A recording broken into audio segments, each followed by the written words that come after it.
exciting day here. We are getting to hear all about what we've been hyping here as the Pointer Study. You'll find out in just a minute or two exactly what that means. Everybody here, first off, please, cell phones. Oh, thank you. Turn them off, put them on vibrate, whatever it takes, but please don't have them go off. It really distracts the speaker and those next to you. And is somebody's speaker on? Oh, okay. Sorry, I heard from here. So, anyway, I would like to introduce a very good friend of Woodland Pond. Meg Boyce has been coming here for, I'm not going to say many, many years, but I will say for quite a few years. And every time I call and I say, Meg, when do you need me? She's there. She's never said no. And so we really appreciate it. So please, welcome Meg Boyce.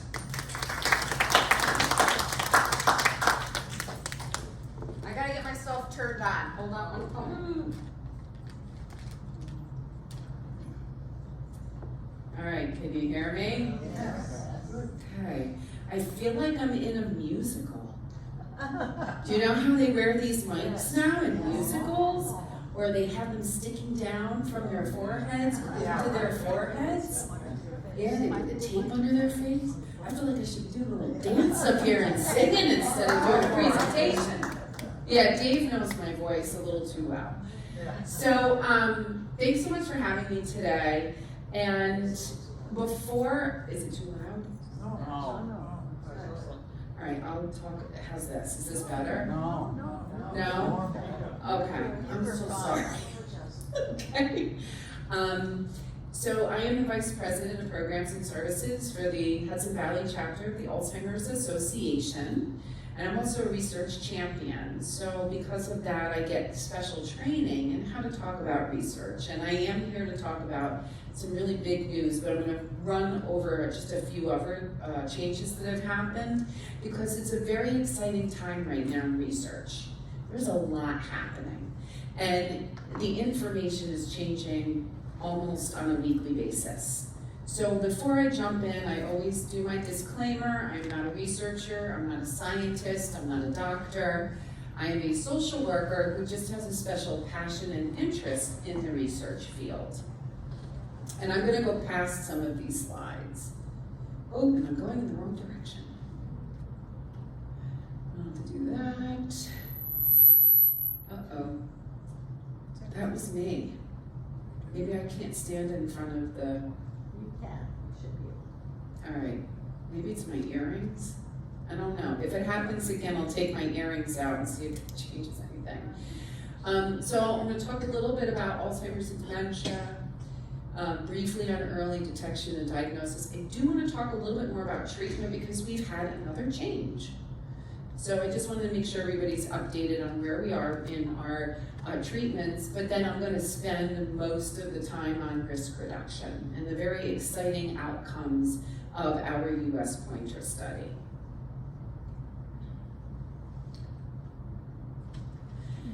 So every year, the Alzheimer's Association releases what we call our facts and figures. It's usually released in March.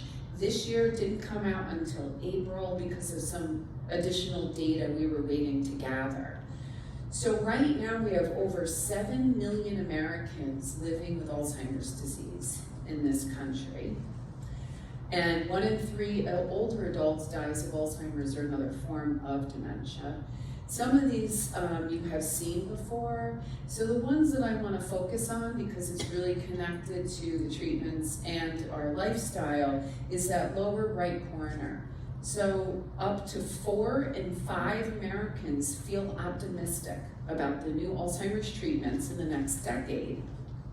And 92% of Americans would want a medication to slow the progression of Alzheimer's following a diagnosis, which we now have those treatments available, and I'll talk very briefly about them. Just a little reminder that dementia is not a diagnosis. This could be new to some of you. Dementia is a word for a set of symptoms It causes somebody's inability to get through their day-to-day activities. There are actually 70 different forms of dementia. And it's really important to know what form of dementia somebody has in order to make sure that they're getting the proper treatment and the proper interventions. There are also some forms of dementia that are reversible. And that's why we really encourage early detection and diagnosis.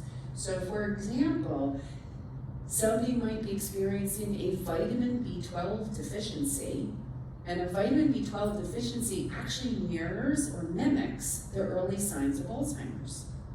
I have even worked with families where it was actually a urinary tract infection, and that UTI triggered the same symptoms as the beginning of Alzheimer's.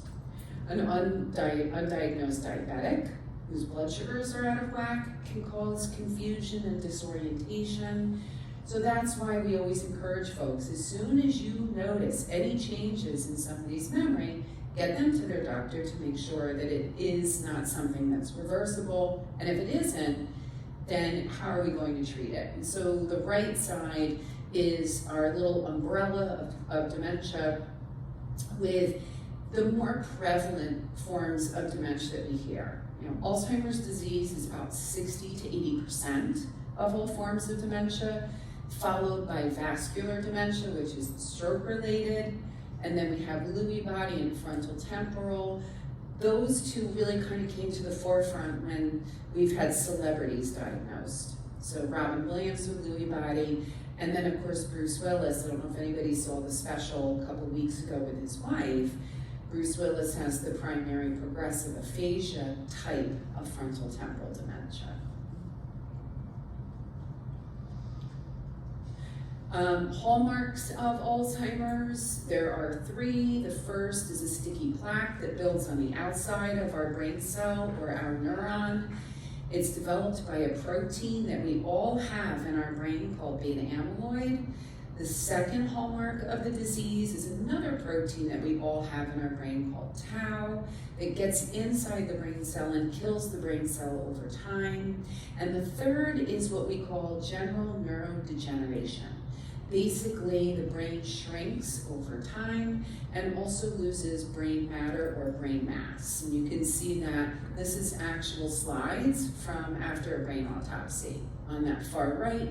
So you can really see the differences in shape and size of the brain of someone with Alzheimer's.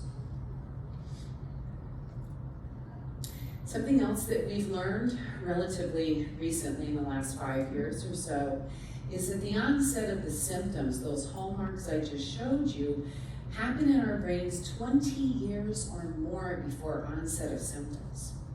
So I'm standing here today talking to you, and I could very well have the buildup of plaques and tangles in my brain, and I don't know it yet because I'm not experiencing any kind of memory issues. If I started to experience some forgetfulness, I'm going to go right to my doctor, and if I get to my doctor soon enough, I could be diagnosed with mild cognitive impairment, also known as MCI. This is a diagnosis that's even before the early stages of Alzheimer's. If my MCI is due to Alzheimer's, then I will continue down the trajectory from mild, moderate to severe stages of Alzheimer's. So that's why early detection and diagnosis is so important. First of all, because of the access to the new treatments. So when I talk about the treatments very briefly, you'll see that the newer treatments are only FDA approved to be used for people that are either have MCI or are in the very early stages of the disease.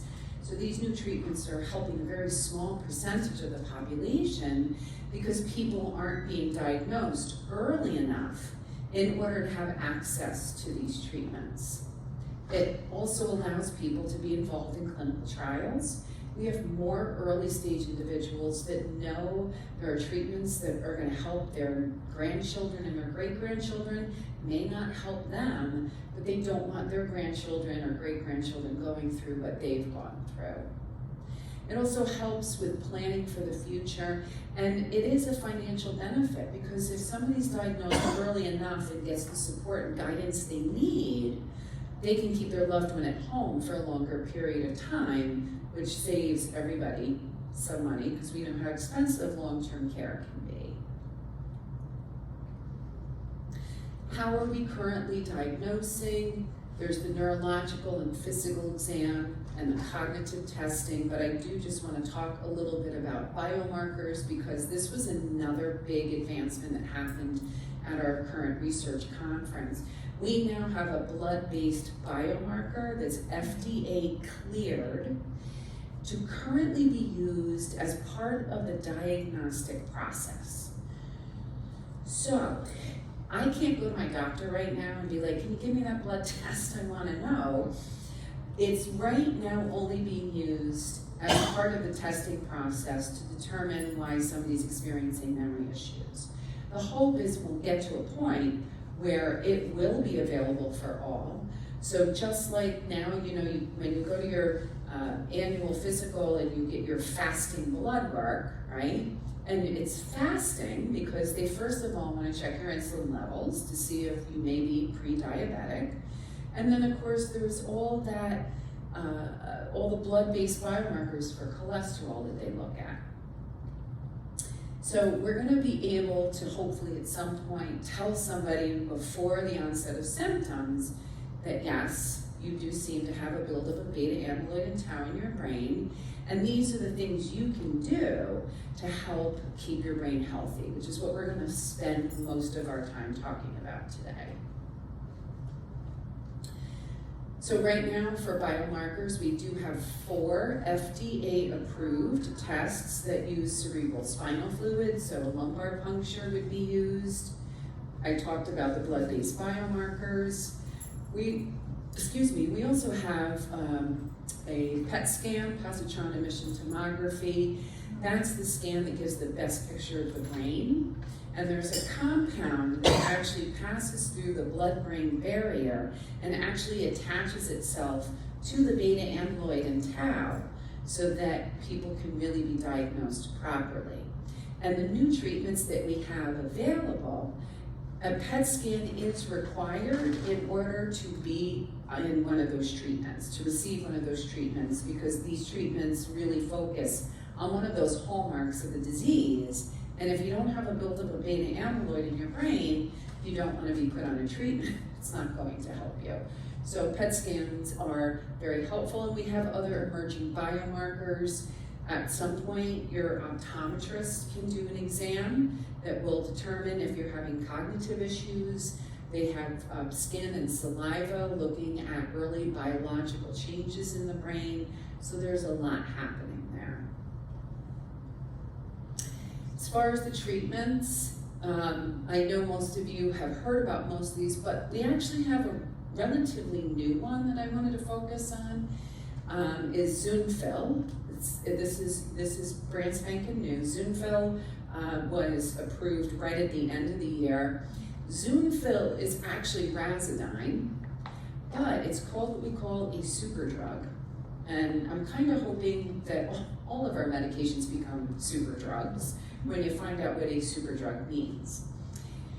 A super drug is a medication where the side effect is severe gastrointestinal issues, which I feel like is almost every medication out there, right?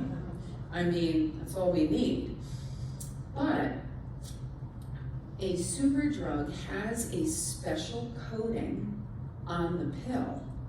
So when the person takes the pill, the coating coats the stomach and decreases the chances of developing gastrointestinal issues.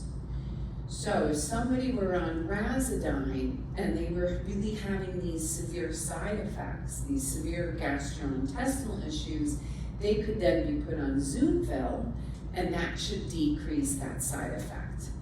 So that's very interesting. I'm like, every single pill should have this little special coating on it.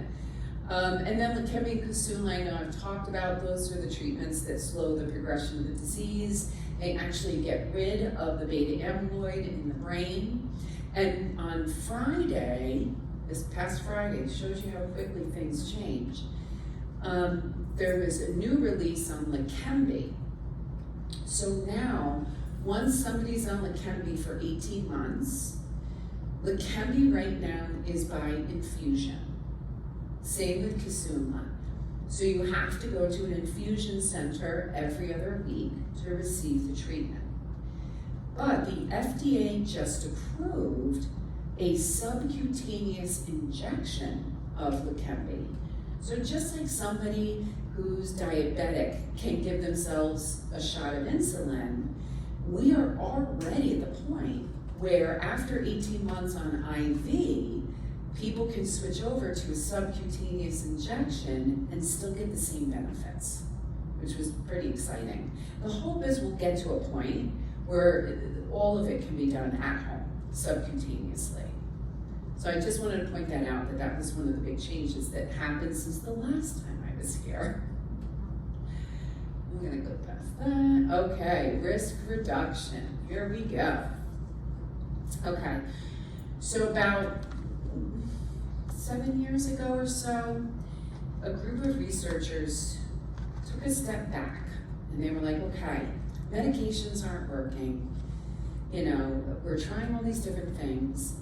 Maybe there's things we can do in our lives, even starting at a very young age, that may change the trajectory of developing Alzheimer's and other forms of dementia.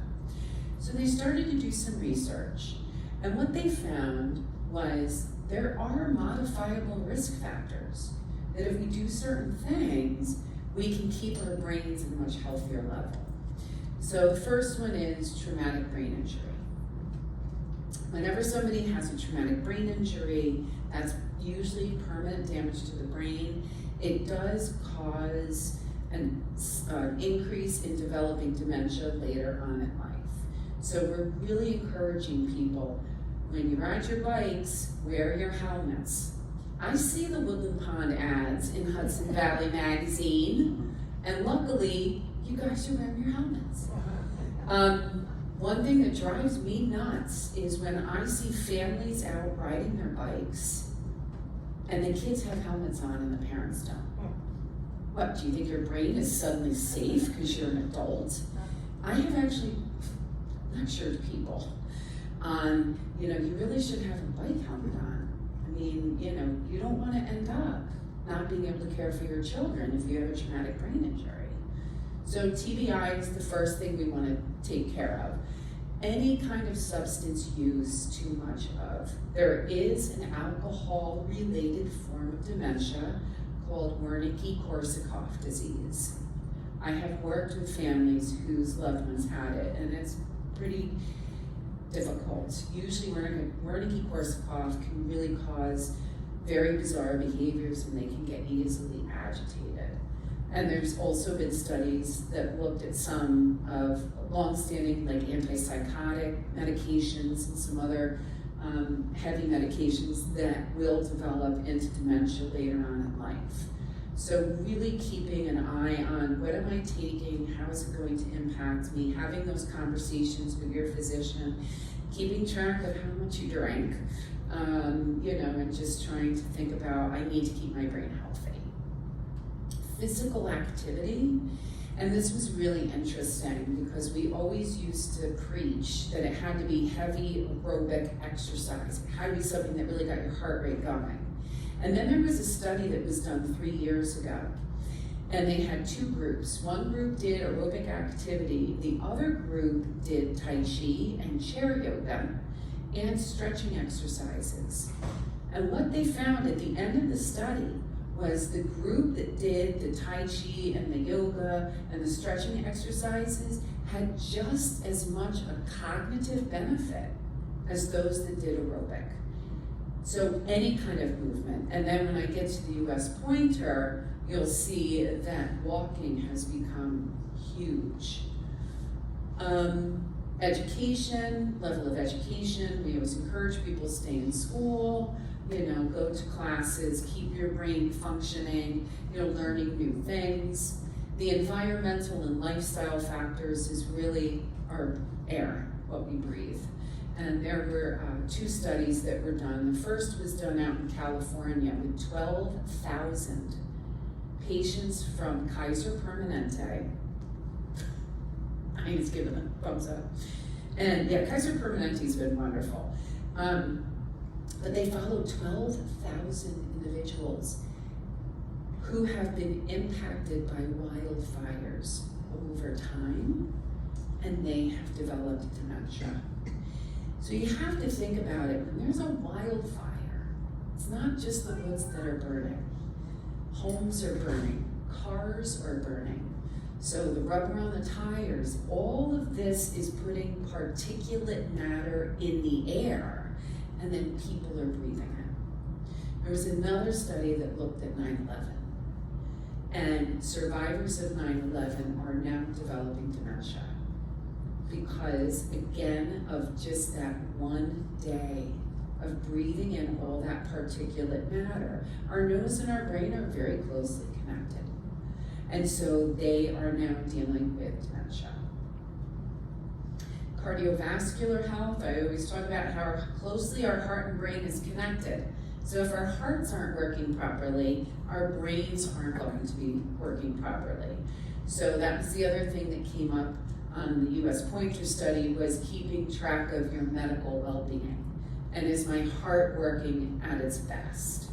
Sleep is a huge one. You know, we need to get, what they did find in the US Pointer study, and when I get to it, was not necessarily how much sleep, it's really the kind of sleep, the type of sleep that you are getting. So basically, we need to make sure that our sleep is deep enough. We get into that REM sleep for enough time to help our brain clear itself out. So basically, we have little cleaning people in our brains, and when we get into that deep sleep, these cleaning people come out and they clean all of the ick and the uck that's in our brains, and they get rid of it. So if we're not getting that kind of sleep and that level of sleep, our brain is never given the opportunity to clean itself up.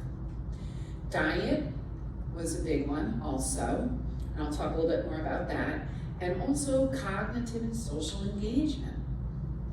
A lot of studies were done during COVID, and the increase of people being diagnosed with dementia during COVID skyrocketed because of the isolation.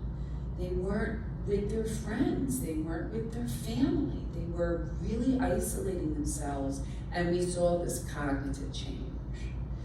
Race and ethnicity, sex and gender. Women are 2/3 when you look at the people diagnosed, 2/3 of individuals diagnosed are women. So we are at a higher risk. People always ask me why.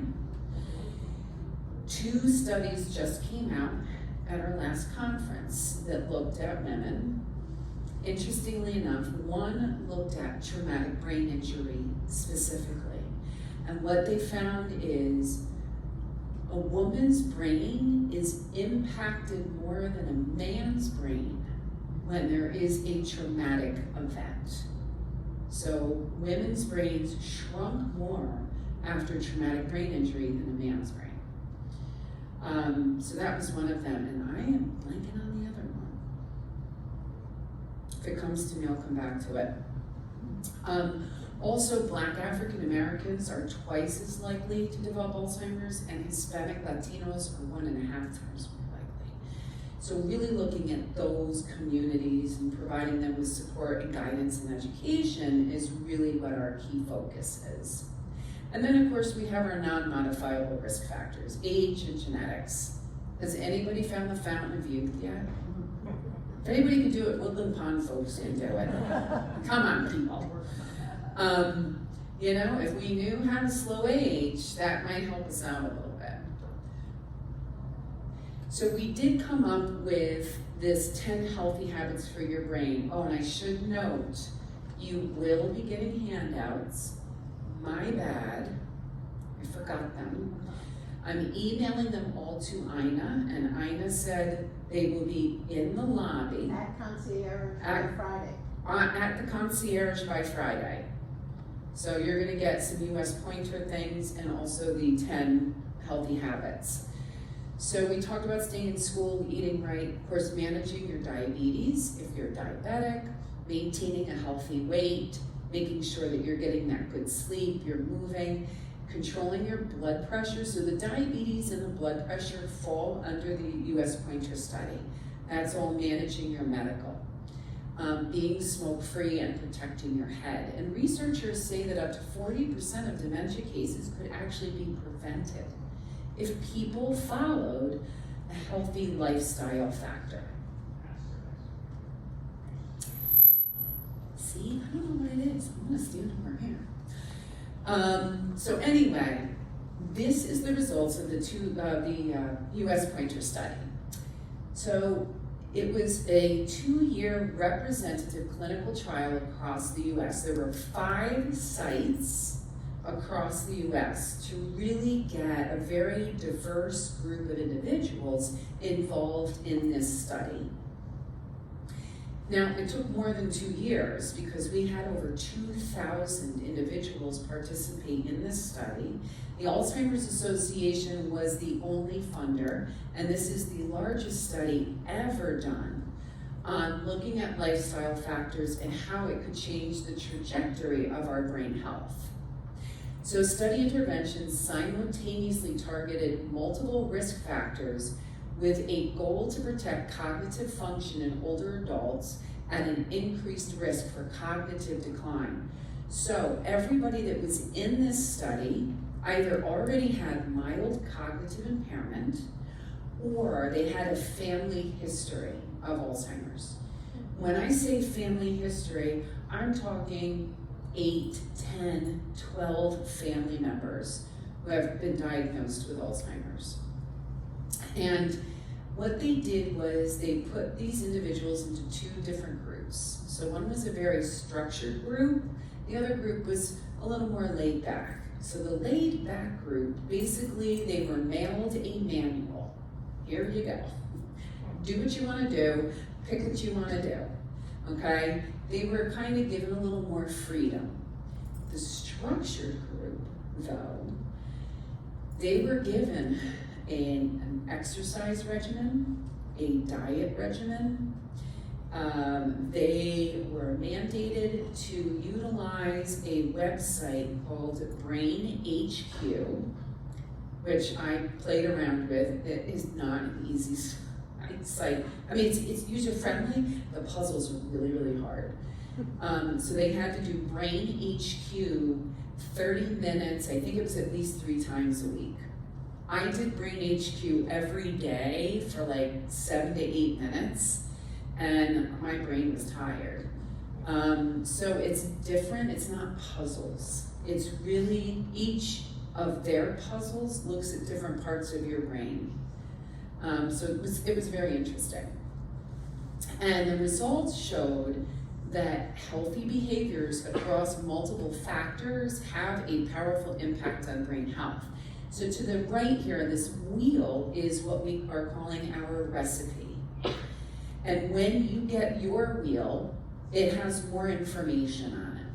So for physical exercise, it actually says to walk like up to 40 minutes 3 times a week, and 2 to 3 times a week, lift heavy weights. There was the health monitoring, so that is, again, keeping track of your cholesterol, your blood pressure, how is your heart doing? If you're a diabetic, how are you doing with your diabetes? Nutrition, they focused on what's called the MIND diet. The MIND diet is a combination of the Mediterranean diet and the DASH diet. So the DASH diet was developed by the American Heart Association to help with hypertension. And then there was this researcher that combined both, the Mediterranean and the DASH diet, and she came up with the MIND diet. So basically, farm to table, eating clean, getting most of your protein from legumes, kind of staying away from red meats, having some fish. Are we doing a switch? Oh, okay. And then lastly, the cognitive exercise. So again, they had them using Brain HQ, but anything, if you like Sudoku, I'm not a fan of Sudoku, so I won't do it. But if you like Sudoku, if you like crossword puzzles, anything that's really stretching the brain, that is going to help keep your brain healthy. Want me to turn this one off? Or do you going to do a switch? It just squeaks when I'm in a certain area.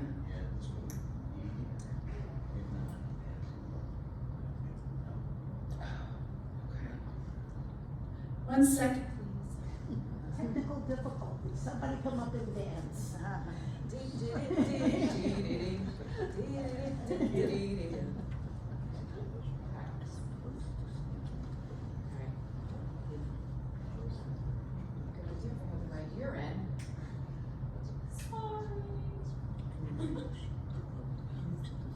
Okay, how's this? All right, let's see. Yeah, it's not doing it now. Okay, I think we fixed it. Thank you.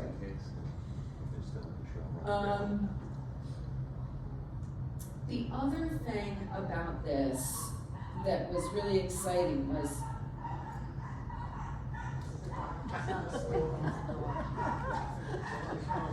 I was like, wow, somebody's not happy out there. So one of the really cool things about the U.S. Pointer study that was really exciting was that 30% of the participants were from underserved and underrepresented communities. And that was huge, because we want to make sure anything that we find out is helpful for everybody, not just one population. So that was a really exciting part. And in the conference, so I keep talking about this conference. So every year the Alzheimer's Association holds a conference. It's called the Alzheimer's Association International Conference. It is the world's largest convening of Alzheimer's and dementia researchers in the world. This year we had researchers from 162 countries. And they all come together and they all share their findings. And so this was one of the biggest releases from that particular conference. So it was good though to know that there were diverse populations, and at the conference this year, they actually had a participant come up, and she was a Black African-American woman who has Alzheimer's in her family, and she says, there's Sharon BP and Sharon AP. So Sharon BP was Sharon before Pointer. And she talked about how miserable her life was and how she struggled to get through day-to-day life. And then she was accepted into the U.S. Pointer study, and she was put into the structured group. And I should say both groups benefited from it, but the structured group obviously did better because they were following such a strict regimen. And she shared how much more her life is now that she's involved in Pointer. And just to let you know, and this is on a future slide, we're not done yet. So the U.S. Pointer, we just put, I think, it's on one of these slides. The next one. Oh, there it is. Ooh, I'll go back to that other one. We are investing another $40 million. And what we're doing is we're going to continue to follow these participants over the next 5 years to see, do they still continue to benefit? Do they stay on this plan, and what is the outcome? So, darn it. I just want to get back to this. Okay, so this is the brain health recipe, and you will all get the recipe as soon as I get back to my home and email it to Ina. The first is that physical exercise. We talked about aerobic, resistance, and stretching and balancing exercises, primarily at a community facility. They say community facility because of that importance of that social engagement, being with others. You're gonna have a better impact if you're in a room with others than if you're doing this alone at home. So they're really encouraging people to get together to do these exercises. Nutrition, encouragement to follow the MIND diet with extra support through telephone contacts with the interventionist. Again, that was the structured group. So the structured group also got a health coach. And so they could call on that health coach if they had a question or if they were struggling with something. So they really got some really added support. The cognitive and social, that home-based computer cognitive training, that was the Brain HQ, which, by the way, at the end of the study, everybody hated Brain HQ. They were so done with it, they didn't want to do it again. I can't picture doing it for 30 minutes myself. I get a hard time going through like 7 minutes of it. And regular participation in intellectually and socially engaging activities. So it's wonderful, as you living at Woodland Pond, you have so many opportunities to get together and socialize and interact. That's helping your brain remain healthy. And then guideline-based coaching. So there was a medical advisor that had appointments every 6 months. Again, this is the structured group for goal setting, and it was to review monthly blood pressure and blood lab results provided at clinical visits. So every 6 months, these individuals were getting blood work, and that was being reviewed. So that's that managing your medical, making sure that your numbers are all good. For people at risk of memory loss or dementia, the U.S. Pointer study found that a structured lifestyle program that focused on healthy nutrition, that physical exercise, cognitive engagement, and health monitoring improved thinking and memory by over 2 years. So if somebody was 70, their brain was actually at 68. So the reason we're continuing to follow these individuals is to see, is their brain gonna keep getting younger and younger if they do these things? Like, how far can we really stretch it so that we get to a point where if you do these things, your brain might be like 5 years younger than where it should be. Participants in the structured group performed like people who were 1 to 2 years younger, suggesting these habits can help the brain stay resilient against age-related changes. And these positive results underscore the message that healthy behavior has a powerful impact on our brain health. So again, we are equipped to use these results to really revolutionize 2 core elements of our mission, which is brain health and risk reduction. And that's why we're kind of going through, I don't want to say a reorg, because reorg sounds like layoffs. We're not laying people off, but we're taking a step back and looking at how are we doing things and how can we do things differently now that we have this information, because we have to get this out. And not only that, but we have to look at those parts of our areas that have food deserts. You know, there are parts, even in our chapter territory, where getting access to fresh fruits and vegetables is not an option. And usually people are going to their local deli and they're getting processed meats and they're getting potato chips and they're getting cookies. There's also a financial component to that as well.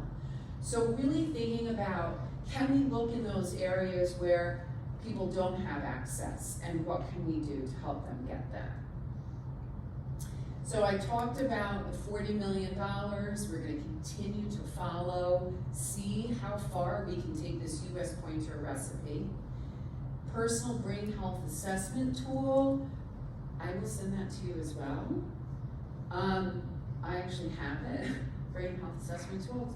Several different questions in several different areas that people can just ask themselves.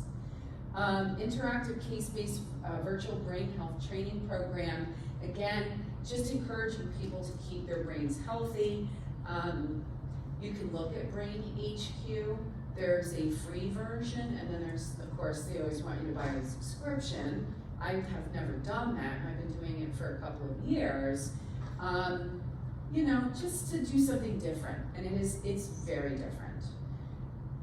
Brain health and dementia capable community recognition program. So we're looking at almost dementia-friendly communities, and if they're following the recipe for brain health, can they be recognized as a dementia-capable community? And lastly, we're actually going to be starting a brain health roundtable, because we're not gonna drop this. You know, we have been looking solely at medications for so long. I mean, I've been in this field for over 30 years. I've been with the association over 25 years. And we've always been just looking at the medication and not looking at other options. Now that we have this information, now that we can say, you do these things, you're keeping your brain healthy. You're keeping it at its highest level of functioning.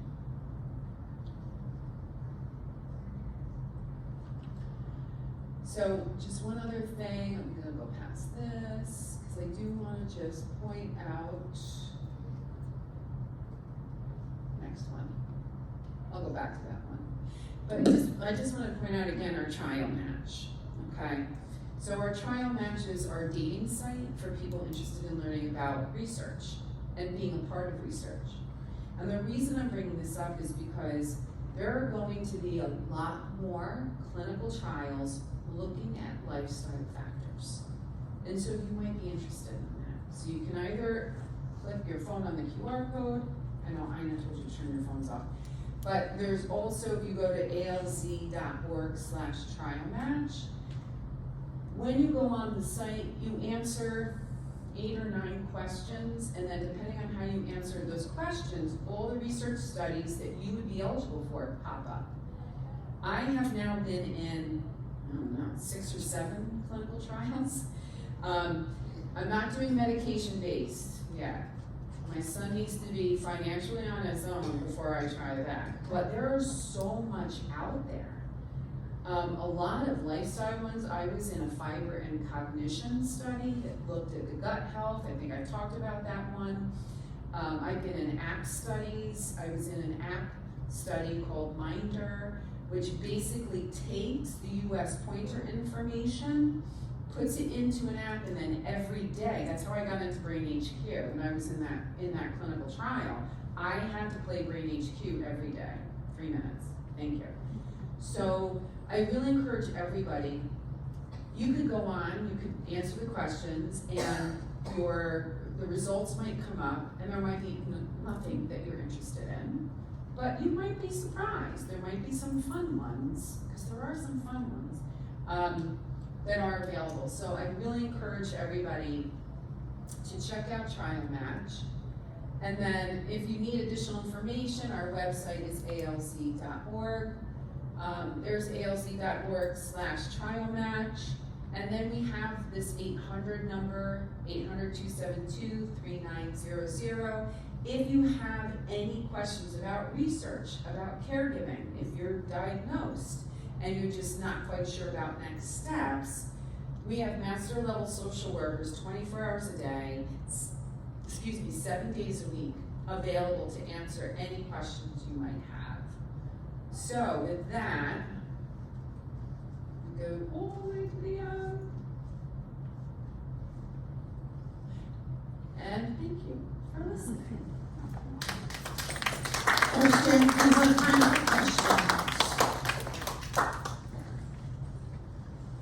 Hi, very encouraging.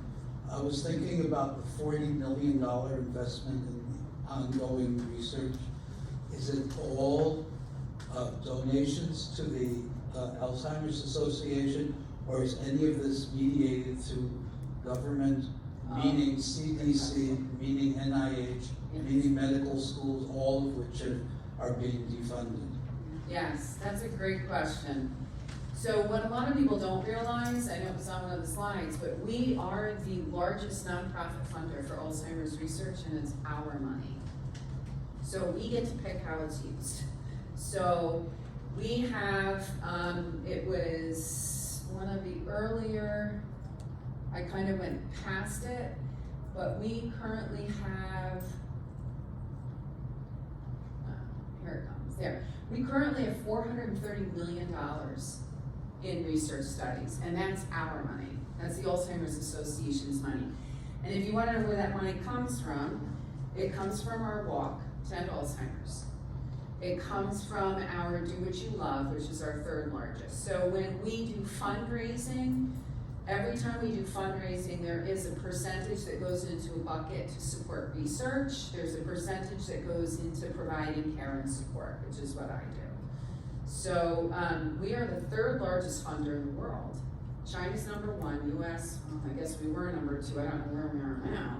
But the Alzheimer's Association was the third largest and still is in the world, because I wanna be out of a job. I've been saying this for 25 years, I wanna be out of a job. And we support research all over the world, not just here. So we're in 57 countries. And so that 40 million, that's Alzheimer's Association funding going into it. So whenever we fund something, we know we're gonna be able to financially support it through, because nobody can control our money. Questions, anybody? Oh, Just a moment.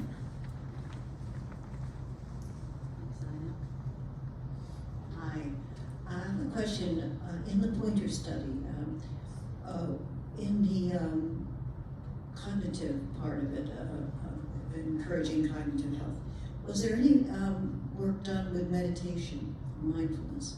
yes. Because there have been studies that Yes. is a very helpful It is. to the brain. They do encourage moments of meditation, moments of calm.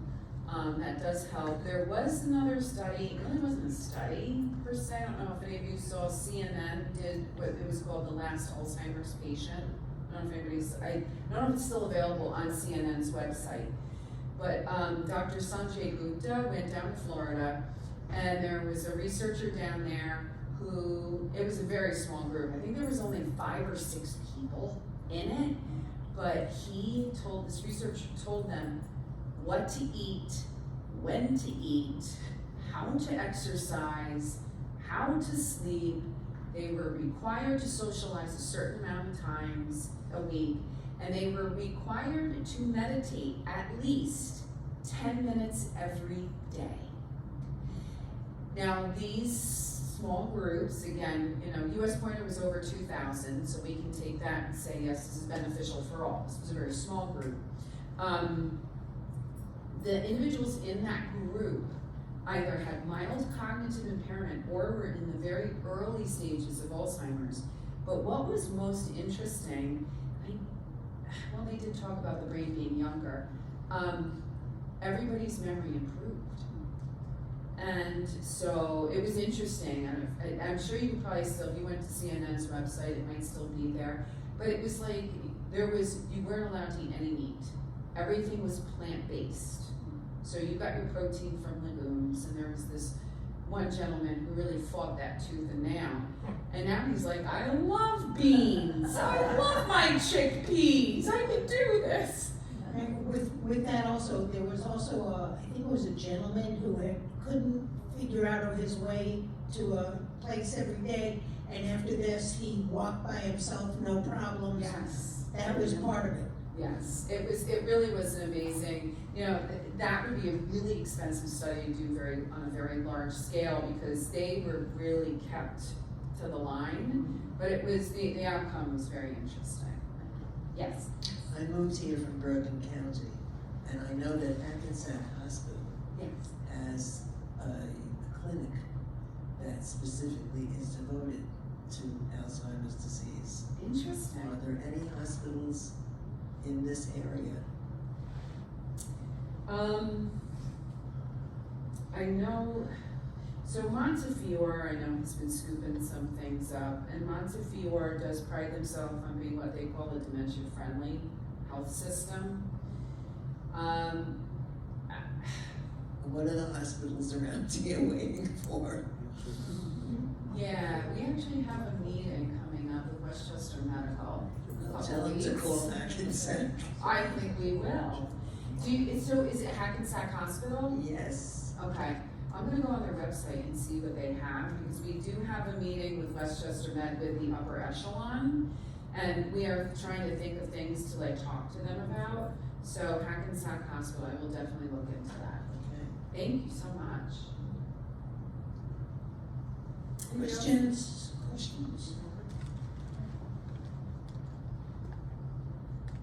Any other questions? Come on, we got Meg here. Gotta have questions. Well, Ina, do you wanna talk about the walk at all, or no? Oh, okay, there's one other side. Okay. So what's next? What's next is we are taking this recipe on the road. Let's go back to the recipe. That's a 10-point. We're taking this recipe on the road and we're getting out and we're educating people about how to keep their brain healthy. So, finding exercises that's safe for you to do. Of course, disclaimer here, please always talk to your doctor before making any changes to what you're eating or how you're exercising. We wanna make sure it's safe. We know that unfortunately some healthy foods you can't eat when you're on certain medications. So you just wanna make sure that if you're gonna make any dietary changes, that you do talk to your physician ahead of time. But I think once you get the material that I'm gonna be sending Ina, to really think about, okay, what can I do differently that I'm not doing now that will help my brain stay healthy? So that's really the next step, is taking this recipe that we're giving folks, thinking about how am I now and what can I do that will really improve my brain health.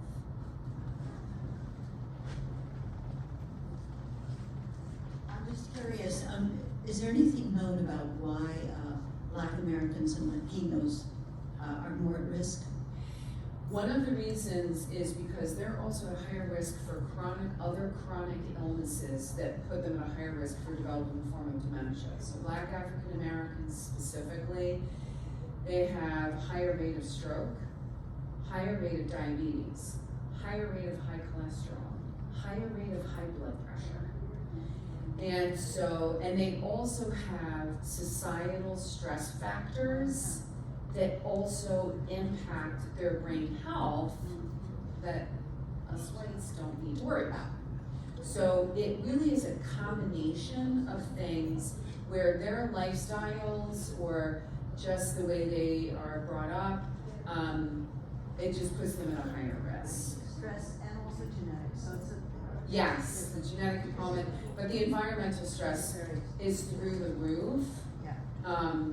Just a quick side note, I just think about my son's best friend is Black, and the fact that his mother had to sit him down to tell him what to do if he's ever pulled over by a police officer, a conversation that I would never have to have with my son, and the fear of something happening, the stress with that community is through the roof.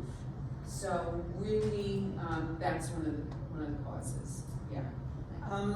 If you could go on a little further on the Pointer study and the physical activity part. The physical activity part. So, wait a minute. Going in the wrong direction. So, the physical was, and this is on the recipe when you get it. So they're saying, if I remember correctly, at least 3 times a week, walking 40 minutes. It does not have to be speed walking, moving, just walking. And And then it doesn't have to be all 40 minutes in a row. You could do 10 and 20 and another. Exactly, yes, as long as you're moving 40 minutes every day. And then it was just really interesting how they focused on the heavier weights. So heavy weights, low reps, because that helps build more muscle. also helps keep our brains healthier, kinds of. And that part is the strength training, which is your upper body. Met with Matt in the gym. Next month, he's going to do a session for us on healthy activities, brain health. And right now, you can start doing these things yourself. Stretching regularly. No couch potatoes are allowed. The walking. The upper body strength is key for the circulation getting to your brain faster. So stay tuned to next month. Can I come? Oh, yes. You're always welcome. Will you invite me? You bet. No, seriously, I'm really curious as to what he's gonna say. He studied the pointer study. Oh, I gave it to interesting. him and he's already gone through it. He knows what he's gonna show us. I would, first of all, before thanking Meg, I'd like to remind everybody of two things. One, the walk is coming up October 18th. So, please, if you haven't started walking and getting ready and psychologically saying, I'm gonna beat my walk last year, I only went halfway, this time I'm gonna go all the way, whatever it is. We'll have information for you for signing up for the walk, but remember, save October 18th. Second of all, the people here in the purple shirts are members of the brain health team. So please, tomorrow morning, if you're interested, 10 o'clock in the conference room, Brain Health Meets. We're doing planning. We talk about speakers like this.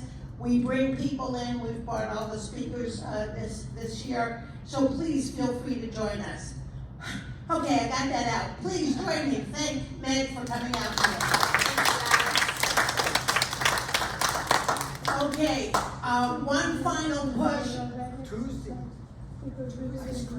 Oh, Tuesday, the final ice cream social of the year.